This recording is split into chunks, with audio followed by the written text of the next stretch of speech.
এটি একটি টিএলএম বাচ্চাদের সংখ্যা শেখাবার জন্য ব্যবহার করা হয়। ইংলিশে 1 থেকে 10 পর্যন্ত এবং বাংলায় 1 থেকে 10 পর্যন্ত।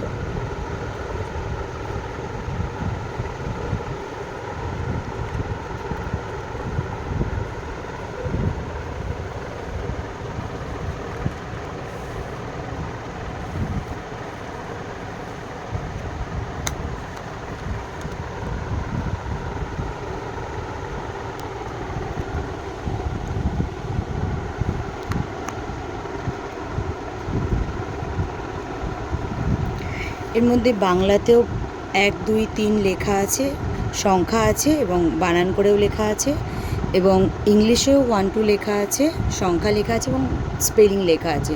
তার সাথে ডট দেওয়া হয়েছে যাতে বাচ্চারা বুঝতে পারবে 1 মানে একটা ডট, 2 মানে দুটো ডট, এইভাবে।